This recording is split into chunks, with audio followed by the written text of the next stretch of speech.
নমস্কার বন্ধুগণ, adjective YouTube channel তোমাদের স্বাগত। বন্ধুগণ, চলে এসেছে একটা নতুন ভিডিও নিয়ে। কী বিষয়টা হলো কোভিড-19 বা করোনা ভাইরাস। হ্যাঁ বন্ধুগণ, সেই 2019 সাল শুরু হয়েছিল, আজ থেকে প্রায় 6 বছর আগে। 5 বছর কমপ্লিট অলরেডি। 2025 সালে কেন তাহলে আলোচনা করছি কোভিড-19 নিয়ে? হ্যাঁ বন্ধুগণ, জানতে হবে, কারণ কোভিড-19 আবার ফিরে এসেছে। আপনাকে মারতে কোভিড-19 আবার ফিরে এসেছে। কর্ণাটকের মধ্যে ইতিমধ্যে 32 জনের মধ্যে নতুন কেস দেখা দিয়েছে, ধরা পড়েছে। শুধু কি 32 জন? না বন্ধু, না। 32 জন ছাড়াও হয়তো আরও অনেক জনেই আছে, ধরা পড়েনি এখনো। কে আনছে এই করোনা ভাইরাস, যে ভাইরাসে কোনো তুলনা হয় না। কে সৃষ্টি করলো? চীনে। কী জন্য? ডোনাল্ড ট্রাম্পকে হারানোর জন্য। হ্যাঁ বন্ধুগণ, লক্ষ্য করেছেন, সেই 2019 সালে ডোনাল্ড ট্রাম্প যখন আমেরিকার USA রাষ্ট্রপতি হয়েছিলেন, তখন চীনের শি জিনপিং কী করেছিল? কোভিড-19 ভাইরাস উৎপত্তি করেছিল ট্রেড ওয়ারকে রুখতে, ট্রেড ওয়ারের প্রতিযোগিতায় জিততে। আবার কি লক্ষ্য করেছেন, যখন জো বাইডেন রাষ্ট্রপতি হলেন আমেরিকার, ডোনাল্ড ট্রাম্প যখন হেরে গেলেন, তখন কোভিড-19 কোনো খোঁজ খবর নেই, কোনো সারা শব্দ নেই, সব নিশ্চুপ। ঠিক আবার যখন ডোনাল্ড ট্রাম্প জিতে আসছিলেন, আমেরিকার রাষ্ট্রপতি হলেন, ঠিক তখনই আবারও করোনা ভাইরাস নিয়ে খোঁজ খবর শুরু হয়ে গেল, আবার ছড়াতে লাগলো। কেবলমাত্র করোনা ভাইরাসই নয়, চীনের থেকে বিভিন্ন ধরনের নতুন নতুন ভাইরাস ছড়াতে শুরু করলো। সামান্য কিছুদিন আগে সিঙ্গাপুরে করোনা ভাইরাসের খোঁজ খবর পাওয়া গিয়েছিল আগের মাস থেকে। শুধু সিঙ্গাপুরে নয়, সিঙ্গাপুর, হংকং সহ আশেপাশের দেশগুলোতে, জায়গাগুলোতে, রাজ্যগুলো, তাদের সেখানে কোভিড-19 নিয়ে যখন জানাজানি হলো সবার মধ্যে, ততদিনে কেবলমাত্র সিঙ্গাপুরের মধ্যে থেমে নেই, আবারও ছড়িয়ে গেছে গোটা দুনিয়ায় অজান্তে। সত্যি কথা বলতে জানতে নয় বন্ধু, সবারই জানা যে করোনা ভাইরাস আবারও চালু হয়ে গেছে, আসছে, তার রূপ বদলে নতুন রূপে আগমন হচ্ছে। কিন্তু ওই তো আসছে সিঙ্গাপুর বিজনেসম্যানদের হাব, গোটা দুনিয়ার, গোটা পৃথিবীর সাথে তার লিঙ্ক আছে, যাওয়া আসা হচ্ছে প্রতিদিন প্রাত্যহিক জীবনে, দৈনন্দিন জীবনে নানান সূত্রে হাজার হাজার মানুষ যাওয়া আসা করছে। কিন্তু এখন আর কেবল সিঙ্গাপুরের মধ্যে নয়, এখন দেখা দিয়েছে আমাদের ভারতবর্ষের মধ্যেও। 2025 সালে ফার্স্ট কেস ভারতবর্ষের মধ্যেও দেখা দিয়েছে। কোথায় দেখা দিয়েছে? দেখা দিয়েছে আমাদের কর্ণাটক রাজ্যে। হ্যাঁ, বেঙ্গালুরুর মধ্যে। বেঙ্গালুরু হচ্ছে আমাদের সিলিকন ভ্যালি, সেখানেও বিজনেস সূত্রে গোটা দুনিয়ার সাথে আমাদের যোগাযোগ আছে।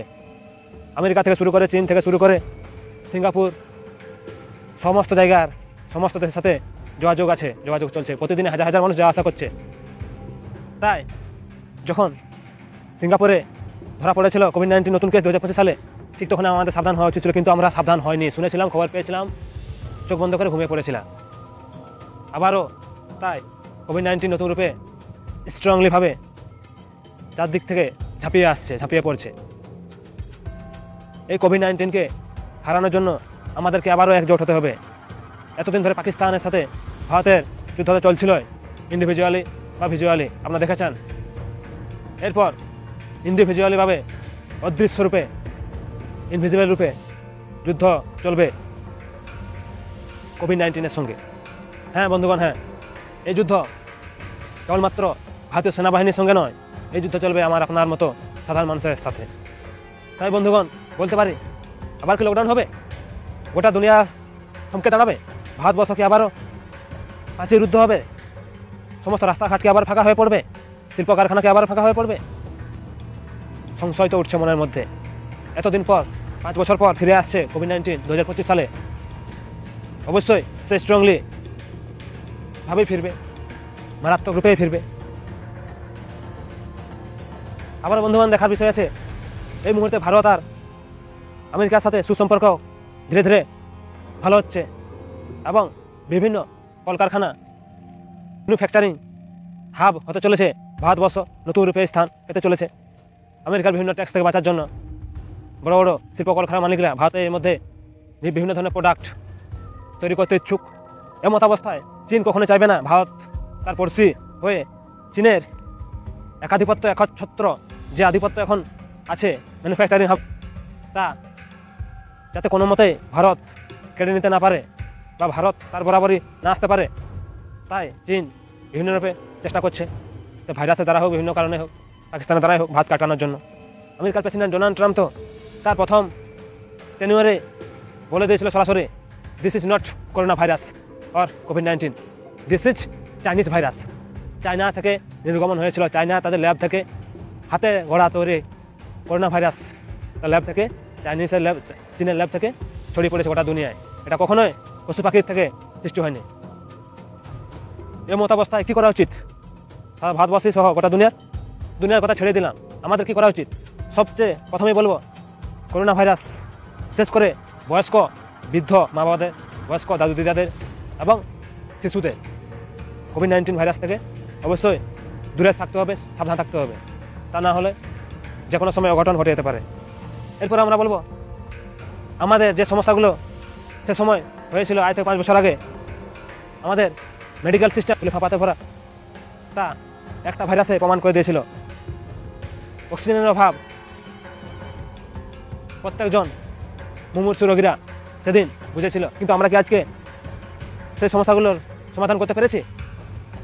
যদি বলতে হয়, হ্যাঁ কিছুটা পেরেছি, আবারও অনেক বাকি।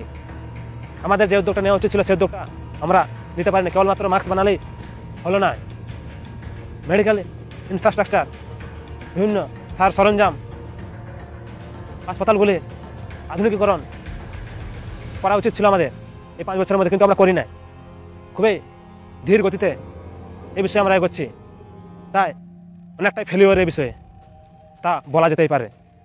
ঠিক যেমনটা আমাদের রাজ্যের এসএসসি ডিপার্টমেন্ট, টিচার নিয়োগদের ডিপার্টমেন্ট, ভারত সরকারের হেলথ ডিপার্টমেন্ট যদি বলতে হয় কে আনছে, তাহলে অবশ্যই বলবো করোনা ভাইরাস আনছে ধনী ব্যক্তিরা, সমাজের ধনী ব্যক্তিরা।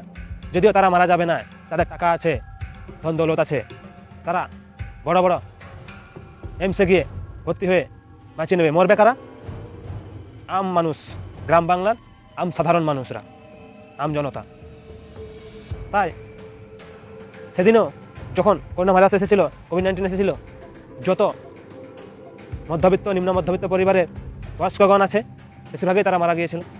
এবং তার থেকেও বড় কথা, গ্রাম বাংলার যত পরিযায়ী শ্রমিক, বিশেষ করে আমাদের পশ্চিমবঙ্গের এই বিহার, ঝাড়খণ্ড, পশ্চিমবঙ্গ এবং উত্তরপ্রদেশের শ্রমিকগণই বেশি মারা গিয়েছিল।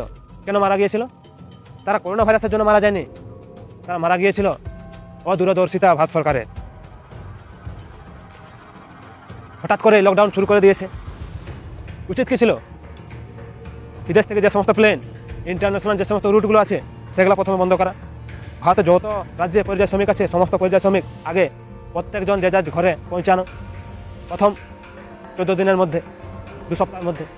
তারপরে ইন্টারন্যাশনাল রুটগুলো চালু করা এবং শর্ত সাপেক্ষে যারা বাইরে আছে আমাদের দেশের, সেই সমস্ত লোকজনকে আনা এই দেশে। কিন্তু কী করেছিল মোদী সরকার এবারে? ইন্টারন্যাশনাল রুটকে চালু রেখে সমস্ত বাইরের লোককে এনে দিয়ে ইন্টারনাল যে রুটগুলো আছে তা চাক্কা জাম করে দিয়েছিল, হুড়কা জাম করে দিয়েছিল, যেটা প্রমাণ করে মোদী সরকারের অদূরদর্শিতা। সেবারে আমি মোদী সরকারকে দোষারোপ করতে চাইছি না, আমি শুধু সমস্যাগুলো তুলে ধরছি। মোদী কোভিড-19 বিষয়ে আবারও জানতে ইচ্ছুক। বন্ধুগণ, ধন্যবাদ এতক্ষণ ধরে ভিডিওটি দেখার জন্য। এবং এই ধরনের আরও ইন্টারেস্টিং ভিডিও দেখতে যদি আপনি চান, তাহলে চ্যানেলটিকে সাবস্ক্রাইব করুন এবং ভিডিওটি লাইক করে শেয়ার করে দিন। অ্যাডজেক্টিক্স চ্যানেলটি তোমাদের পাশে আছে অথেন্টিক খবর দেওয়ার জন্য। ধন্যবাদ। জয় হিন্দ, জয় ভারত। জনতা আমাদের পাশে আছে।